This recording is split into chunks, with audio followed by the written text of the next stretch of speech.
We are joined via the Zoom line by Gary Griffith, former Commissioner of Police. And today we are treating with some developments coming out of the CARICOM meeting, recently concluded meeting there in Barbados, and some developments regarding the amount of money in terms of the TTPS fleet.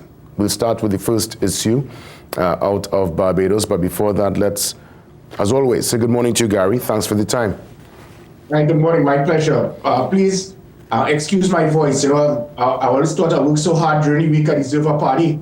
So I went to the two best bets for Carnival, St. Mary's and Fatima, and I got all the dust in my face. Yeah, so I know. I'm still trying to recover, but I can't live in the past. I have to carry it. But I have the best Florence Nightingale. That is Miss How's she named? All right then. All right, that's what we're talking about, man, the TLC. We'll get you there. Let me tell you, Gary, I'm looking at developments. Of course, despite all the revelry, still looking at what's happening. And coming out of that meeting in Barbados, we are seeing that they wanted, or at least the mandate is, and it's something that you would have echoed when you were part of the UNC alliance, that accommodation that took place for the local. You all had I remember, a big meeting in La Jolla, St. Joseph, a matter of fact, and this was something that gun violence as an act of terrorism, it's something it seems that the CARICOM and the Caribbean, which strangely enough all our Caribbean neighbors are going through similar scenarios, obviously some worse than others based on the numbers and the amount of people dying via the illegal firearm, but I'm seeing that the opposition leader is not supporting this. Isn't that like all in the day of politics sometimes, Gary? It is unfortunate. That is politics. And I don't know if I could ever really be a politician if that is the angle you need to go. Because a year ago, when I made the exact recommendation and she was next to me, she said nothing. She didn't protest. She didn't object to it because it was common sense. We have this perception in the world that we believe that terrorism is only somebody who is involved in a religious radical belief. The days of that are gone. You're seeing what is happening in North America. That is known as internal terrorism, with all of these mass shootings in schools and so forth. That is also referred to as terrorism. So let us not feel that terrorism is only involved in somebody with a radical religious belief. What terrorism actually means is somebody who has a direct intent or involvement to commit some act of violence or intimidation to citizens in a country.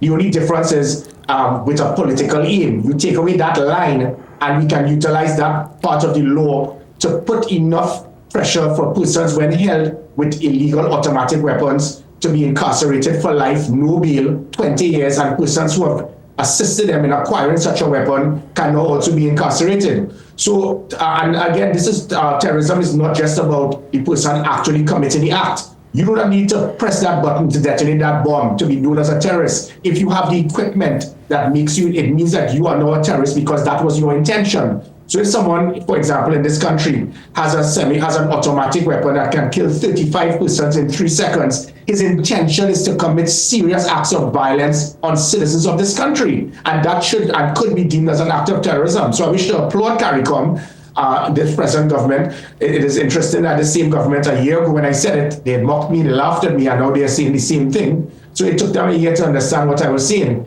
But it can be done. I think it is rather unfortunate that you want to be part of CARICOM. This is Kamala Prasad in a few months. You want to be a prime minister of a country being part of CARICOM, and you mock CARICOM, you call them a PR gimmick, and you do not have one person with the capability, qualification, knowledge, or training to be able to state what should be done to reduce crime. CARICOM has come up with something that is innovative. It cannot be lip service. It has to be implemented through law amendment in the different countries in CARICOM. And that is where my point is. You make the amendment for have terrorism inclusive of anyone with an automatic illegal weapon. So it's not any gang member, it's not any criminal, but someone with an automatic illegal firearm that can kill 35 persons in 3 seconds, that can and should be deemed an act of terrorism, upon which that person will no longer be given bail. Listen, Jay, when I was a commissioner, we arrested someone with 10 automatic weapons, which means that 350 persons could be killed if he had 10 friends to clean out 350 persons in 3 seconds.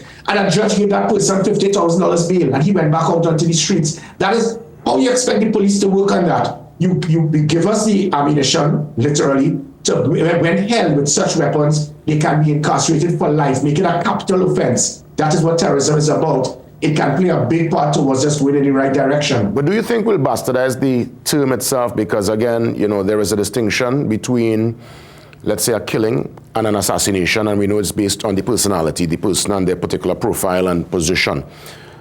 It's a similar scenario I see, and I understand where you're coming from and understand where CARICOM is coming from, but I don't want the word itself of a terrorist to become so commonplace that the opposite of what the intention is, that people actually will start to call themselves or feel a sense of not entitlement per se, but they feel a sense of grandeur because, you're now being deemed as a terrorist, because everyone will be now called a terrorist if you're held with a automatic weapon, illegal firearm.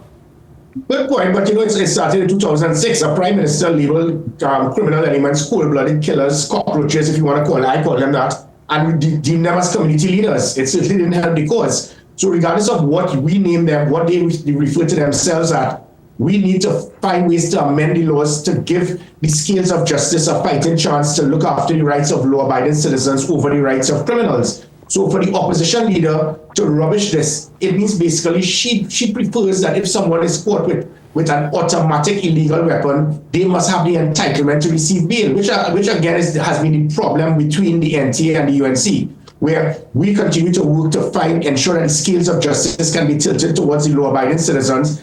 And she has found individuals who have always found some way to see what could be done to beat the criminal justice system's flaws, to help those people who have been involved in criminal activity. So I think the concept, as I said, internal terrorism in the United States, someone who has been involved in shooting dozens of persons, we are just, it's a ticking time bomb with this thing with illegal assault weapons. It just takes one drive-by shooting at a bar and nightclub to target one individual and dozens of persons are going to be killed. We are playing with time, and we need to find a way to turn back the scales of justice to assist the law-abiding citizens. If CARICOM has found this avenue, I welcome it. It's something I recommended a year ago. The government did not see it fit at the time.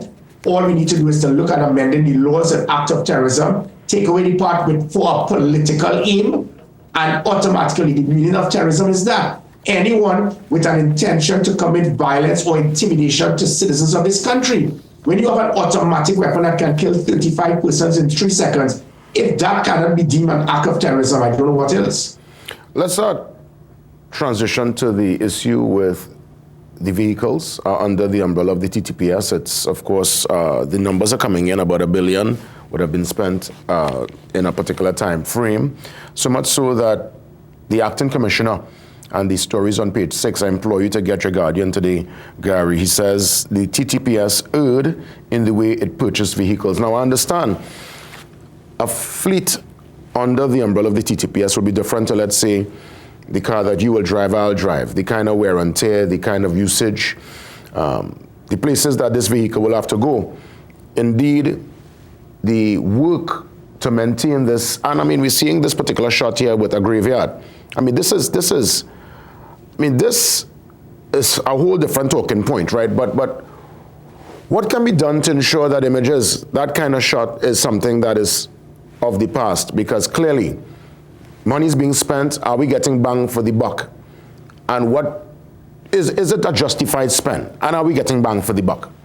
Gary. Yeah, I think that is the main thing. If the citizens believe that, listen, we're spending, let's look at the number of what it's cost to purchase vehicles for the police service in the last 10 years, 300 million. 300 million out of the 1 billion. Another 300 million would have been for maintenance, which basically goes hand in hand. When you purchase a vehicle, the money you spend to repair your vehicle for the 10-year period is equivalent to the cost of the vehicle. So the police acquired 300 million to purchase vehicles over 10 years, 300 million for maintenance, 300 million for rental, whatever. So $300 million for the citizens, the taxpayers. They are not going to have a problem with that if they know for a fact that it's not going to be abused, if they know that they can get an immediate response if they call 999. That is what they prefer. Because just 3 years ago, we were getting a less than 5-minute response to almost every single distress call, and citizens felt safer knowing that. Now if you call 999, you're put on hold, and you'll get a response in 45 minutes. So the citizen is saying, why am I spending this amount of money and I'm not getting value for my money? If they don't get value, this is not going to be a concern. But it goes back again to the comments by Mr. Benjamin. It shows why, again, I stress, we need to get back international experts such as Penn State to select acting commissioners and substantive commissioners rather than handpicking persons based on their seniority. For him to make that statement, ask him how, because what he has done is attack the government, the Ministry of National Security, the Prime Minister, all the commissioners before, the admin of the police service, and it is an irresponsible comment by him because he can't state how. What I agree with him is that there must be systems to measure performance and make police officers accountable, because there were many situations of indiscretion where police will abuse their authority, and that is what I put in place. GPS tracking on all the police vehicles that he's now speaking about, that persons before him removed after I put in place. You put the GPS tracking in the police vehicle, you can know if they're going above the speed limit without a distress call. You can monitor their area of responsibility. You can make sure, check their speed. All of these things they removed. Additionally, let's go back to the 300 million. 300 million meant that that is $30 million a year. That is equivalent to 140 vehicles per annum. If the police service has 1,500 vehicles and you purchase 140 per annum, it means you are changing 10% of the number of vehicles annually. NYPD has 10,000 vehicles. They change 1,000, which is the same 10%. So it is on par. Additionally, the vehicles, the average citizen, you will utilize your vehicle about 4 hours a day. A police vehicle will be utilized 20 hours a day. So the wear and tear will be 5 times larger. Those vehicles I put in that area because it was disgusting to see all of these vehicles broken down in stations like a graveyard. So if you have 140 odd vehicles written off every year, because after 10 years, it's no way it's going to last. 140 by 10, you're going to get 1,400 vehicles parked up there. And totally unserviceable. We started selling the vehicles and so forth. So let us not be so caught up in other police stations around the world services. You have the same thing. You must have that rotation because a police vehicle goes 20 hours a day rather than 4 hours. But we have 55% from what the acting commissioner is suggesting here. About 55% of the vehicles are out of service. That comes up to about 2,388 vehicles, Gary. That's a lot of vehicles out of service. And that is my point. So as much as I can justify purchasing 140 vehicles a year to change 10, that'll be 10%. The two things that I put in place to deal with that concern would have been putting systems to measure their performance, make them accountable, knowing if they were breaking the speed limit without a distress call. Because there was a vehicle I bought brand new, and within a few weeks, they were racing to shut waters and wrote it off. And then when I demanded police officers, based on negligence, slackness, that will abuse your rights of the blue lights and the siren, break a red light, crash the vehicle, and it's not a distress call, you must pay for it. Immediately the Welfare Association jumped in, no, but they can't do that. But if you are negligent, you pay for it. That will minimize police officers abusing their authority and damaging the vehicles. The second has to do with preventative maintenance, which was never done before. The police officer, they will wait until the vehicles run down, and then by then it is too late. Preventative maintenance played a big part towards extending the length of service of the police vehicle. So you must have a proper preventative maintenance system to ensure that the vehicles can last longer. You don't wait until the engine breaks down or whatever, and then after you're rushing out.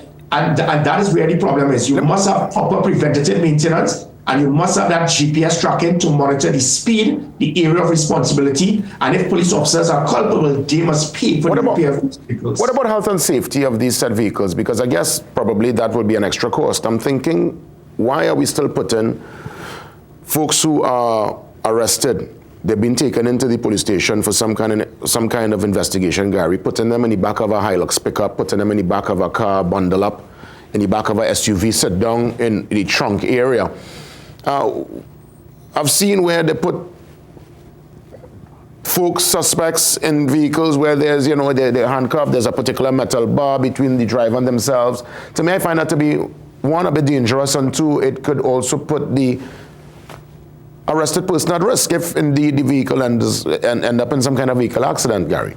Yeah, you're correct. And it shows the point that not every police vehicle is supposed to be used in the arresting of perpetrators, because there are specific vehicles assigned for that. I heard the future losing candidate for UNC for St. Joseph, Devish Marat, said that there's only one police vehicle in St. Joseph, so how could that deal with response? Paul, that is so clueless. Police vehicles in stations are not the emergency responders to distress calls. That is why when we form the emergency response patrol, 100 vehicles specifically scattered throughout the country, staying in your area of responsibility. That is what caused the 5-minute response. Those vehicles had the equipment and the covering to ensure that if somebody is arrested, they can be in the back in that vehicle. You put somebody in the back of a pickup in a police vehicle, the police officer is now breaking the law because they're not supposed to be in the train in the first place. So it is not each and every police vehicle is supposed to be used to arrest persons and suspects. So, and all of this has to do with proper standard operational procedure and utilizing the correct vehicles, the correct equipment, and the correct police officers for that type of scenario. Gary, as always, a sincere thanks. I know it's early morning for you. You're not full 100, so we'll give you a chance to rest up and have yourself a safe and enjoyable Carnival 2025. Well, the best. Take care.